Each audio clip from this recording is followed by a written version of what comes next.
10 hours, which is crazy for me. Anyway, I wanted to talk about overconfidence today. I was watching a video a few days ago of, I'm not going to name any names, of someone wanting to do something or thinking that they could do something with this absurd amount of confidence, which is, it blew my mind when this person was saying what they were saying. But I just wanted to talk about confidence for a second before I get onto that subject. A lot of people think that confidence comes from doing the thing. So like let's say you're going to the gym, having, you know, a really nice body, or you've lost a lot of weight. A lot of people think that that's where your confidence comes from. Whereas me, I think the confidence actually comes from going gym every single day to achieve that.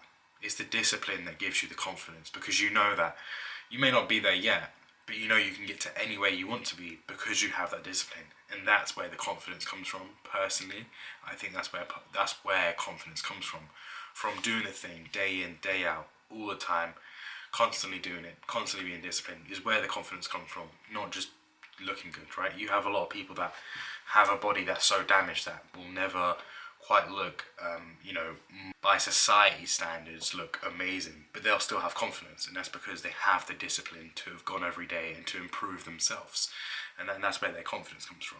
I learned from a book that I was reading that if someone is asked about their personal traits, that the culture they're in, whatever their culture values as a trait, they will boost in themselves subconsciously. They won't even realize it. So let's say like politeness, I think is a culture thing here in England. Most English people will boost their politeness. So if they asked on a scale of 1 to 10, how polite are you? A lot of people that are within that culture will say 9 or 10, even though they may not be, right? And that goes to the same about maybe in Japan you're very humble, or in America you're very good at selling yourself, so you're outgoing, you know.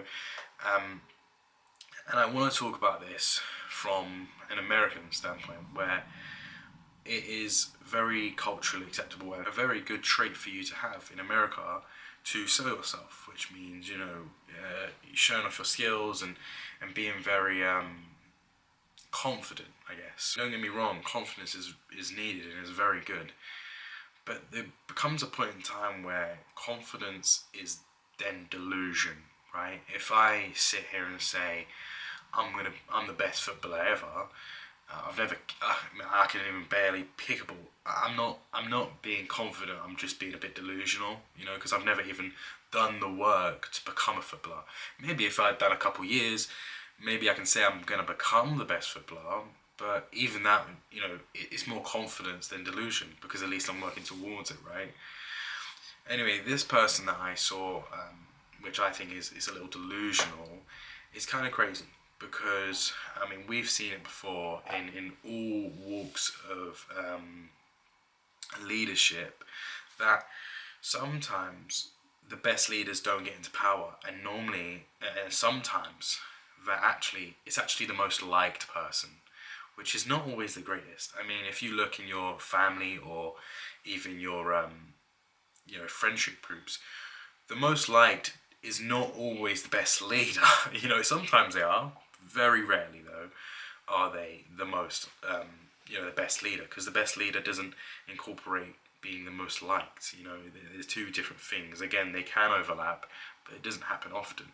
And I think America and England and maybe a few other countries fall into this category of like, the most liked is who the best leader is. And I think that is so stupid. Anyway, I don't really know why I was talking about this, but it just came to mind. Anyway, later today I'm going to be going to do Community Day, which I'm excited for.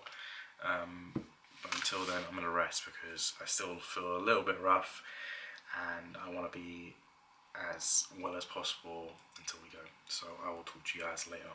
Okay, massive time jump. It is now 9:30 and we are about to go out to Tesco's for a little midnight sesh of probably a lot of junk food. But we did get some good Pokemon. My nose starting to tinkle a little. First of all, a lucky Tinkerton, which can go up to about 2,500, which is wicked. And then this is the shiny, where it's just kind of the hammer that changes. Oh, but still really cool.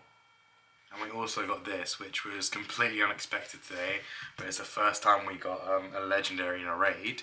There was about 7 or 8 of us, and we all got one of these.